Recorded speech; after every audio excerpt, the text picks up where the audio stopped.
Islamic ওহী বা প্রত্যাদেশের ভিত্তিপ্রস্তরগুলোর কথা ভাবলে শুরুতে মনে হতে পারে এগুলো হয়তো কেবল কিছু আলাদা নিয়মের একটা তালিকা, কিন্তু কুরআনের শুরুর দিকের আয়াতগুলো এবং সহি মুসলিমের কিতাব আল ইমান খুব গভীরভাবে বিশ্লেষণ করলে সম্পূর্ণ ভিন্ন একটা ছবি আমাদের সামনে ভেসে ওঠে।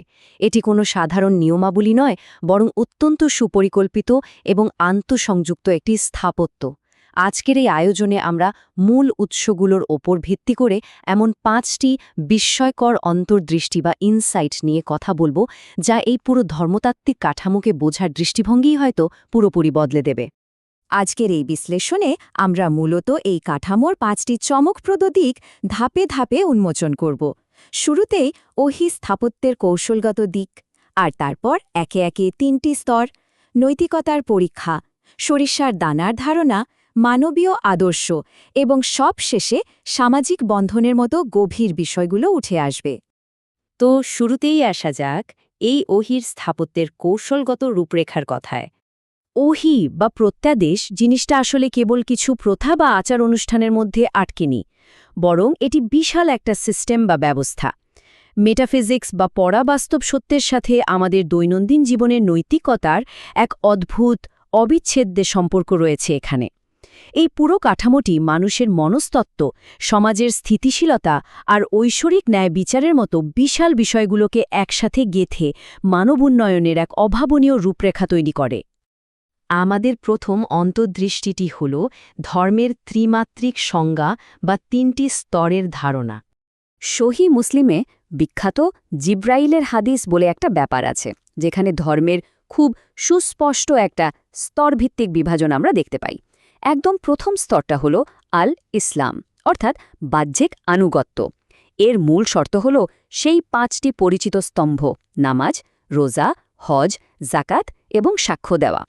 এরপর আরেকটু গভীরে গেলে আসে আল ইমান বা অন্তর্নিহিত বিশ্বাস, যেখানে মূলত ৬টি বিষয়ের উপর বিশ্বাস স্থাপন করতে হয়।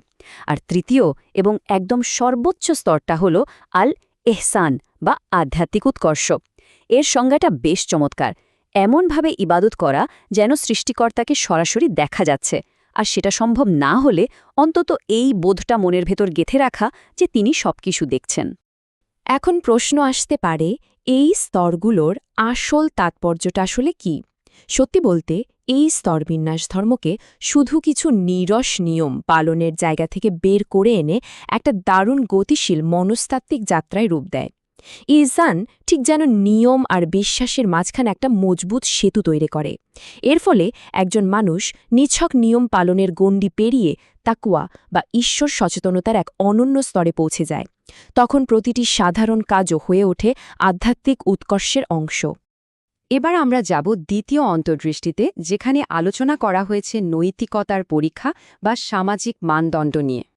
কিতাব আল ইমান ঘাটলে দেখা যায় যে মানুষের ভেতরের বিশ্বাসের সাথে বাইরের সামাজিক আচরণের অত্যন্ত শক্ত একটা যোগসূত্র টানা হয়েছে।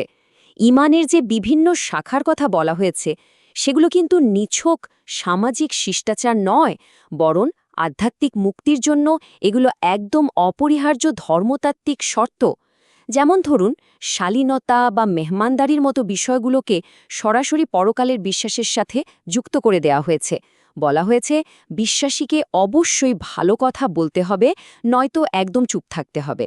তার মানে সামাজিক নৈতিকতা ছাড়া যে ইমানই একেবারে অসম্পূর্ণ, এটা তারই একটা পরিষ্কার প্রমাণ। তাহলে এখানে খুব গভীর একটা প্রশ্ন সামনে চলে আসে, তাই না? সামাজিক নিরাপত্তা ছাড়া কি আসলেই ইমানের কোনো অস্তিত্ব থাকতে পারে? মূল উৎসগুলো থেকে কিন্তু আমরা একদম সোজাসাপটা একটা না শুনতে পাই।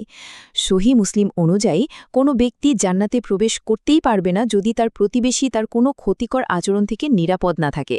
অর্থাৎ ব্যক্তিগত আধ্যাত্মিক মুক্তির পূর্ব শর্তই হল সমাজে স্থিতিশীলতা। আমাদের বাহ্যিক আচরণই কিন্তু ভেতরের বিশ্বাসের আসল প্রমাণ। তৃতীয় অন্তর্দৃষ্টিটি হল সরিষার দানার নীতি, যাকে আমরা দয়ার জ্যামিতিও বলতে পারি। আধ্যাত্মিক বিচারে ঐশ্বরিক ন্যায়বিচার আর ক্ষমার সীমানায় দুটো সম্পূর্ণ বিপরীতমুখী ধারণা কাজ করে। একদিকে আছে অহংকারের প্রান্তসীমা, সত্যকে অবজ্ঞা করা আর মানুষকে তাচ্ছিল্য করা, যা মানুষকে জান্নাত থেকে অনেক দূরে ছিটকে ফেলে। অন্যদিকে আছে আশার প্রান্তসীমা, যা মানুষকে এক ভয়াবহ পরিণতি থেকে টেনে তোলে। আর মজার ব্যাপার হলো এই দুটো বিশাল বিষয় একদম অতি সূক্ষ্ম একটি বিন্দুতে এসে দাঁড়ায়। আর সেই সূক্ষ্ম বিন্দুটি হল মাত্র একটি সরিষার দানা। হ্যাঁ, ঠিকই শুনছেন।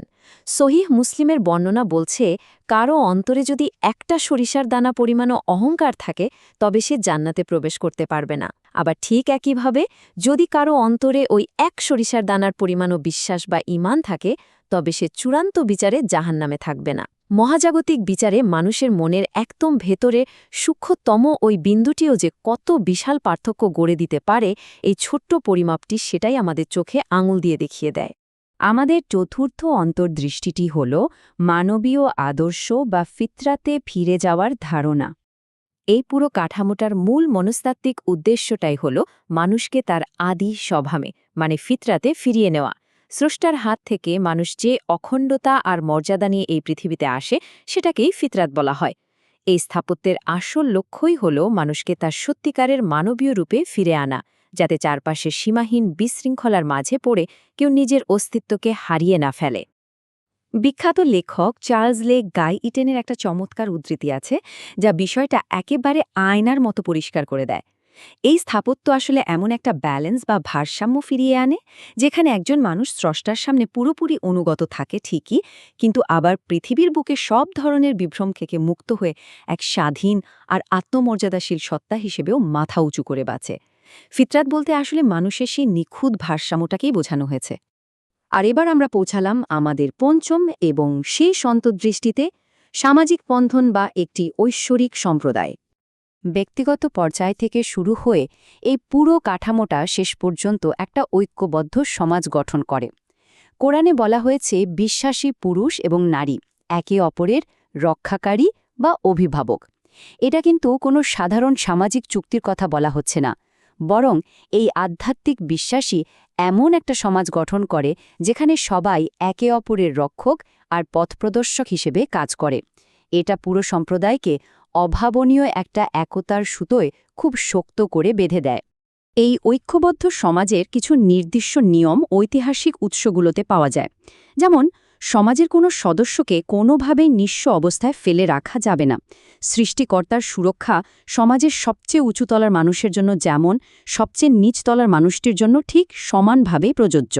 যে কোনো বিশৃঙ্খলার বিরুদ্ধে সমাজের সবাই একজোট থাকবে এবং সমাজের এই শান্তি হবে একেবারেই অবিভাজ্য। খেয়াল করলে দেখা যায় এখানে রক্তের সম্পর্কের চেয়ে আধ্যাত্মিক ভ্রাতৃত্ব আর নৈতিক আচরণকে অনেক অনেক বেশি ঊর্ধ্বে স্থান দেওয়া হয়েছে।